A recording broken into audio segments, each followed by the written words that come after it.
আজকে কুরিয়ার সার্ভিসে গিয়েছিলাম, তো কি পার্সেল এনেছি সেটাই আপনাদের মাঝে শেয়ার করব। তো চলেন শুরু করা যাক। আসসালামু আলাইকুম বন্ধুরা, আপনারা সবাই কেমন আছেন? আমি রনি, শাহারিন এগ্রো ফ্যামিলি ফার্ম থেকে আপনাদের সকলকে জানাই স্বাগতম। আজকে সকাল সকাল কুরিয়ারের উদ্দেশ্যে রওনা হলাম। প্রথমে ভাঙার উদ্দেশ্যে অটোতে করে রওনা হলাম। আসলে পার্সেলটি অনেক আগে এসেছে, তো কিছু ব্যস্ততার কারণে আনা হয়নি, তাই সকাল সকাল পার্সেলটি আনার জন্য গেছিলাম। মাঝপথে একটু ভাঙা ঈদগাহ মাদ্রাসা মোড়ে দাঁড়িয়েছিলাম, একটু দরকার ছিল তাই।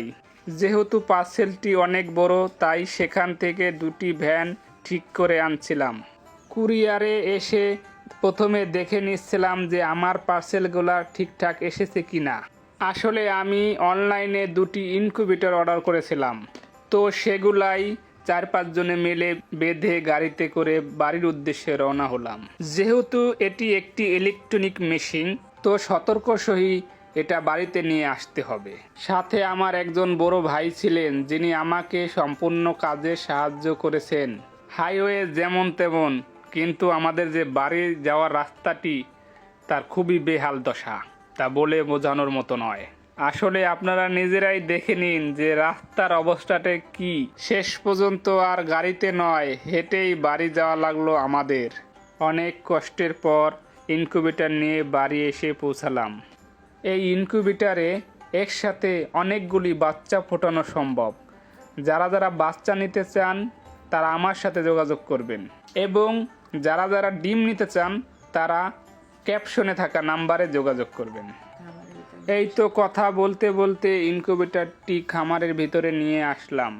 এখানে দুইটা মেশিন ছিল, একটা সেটার এবং একটি হ্যাচার। এই মেশিনের সম্পূর্ণ ডিটেলস অন্য আরেকটি ভিডিওতে আপনাদের সাথে শেয়ার করব। এবার ইনকিউবেটরগুলো খুলে চেক করতেছিলাম যে সব ঠিকঠাক আছে কিনা।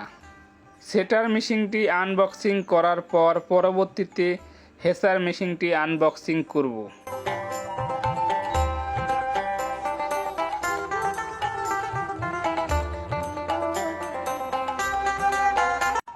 ইনকিউবেটর দুটি আনবক্সিং করে নিলাম।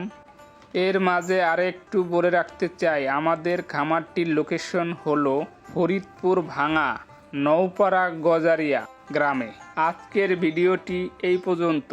পরবর্তী ভিডিওতে ইনকিউবেটরের সম্পূর্ণ ডিটেলস আপনাদের মাঝে শেয়ার করব। আমাদের ভিডিওটি কেমন লাগলো অবশ্যই কমেন্ট করে জানাবেন।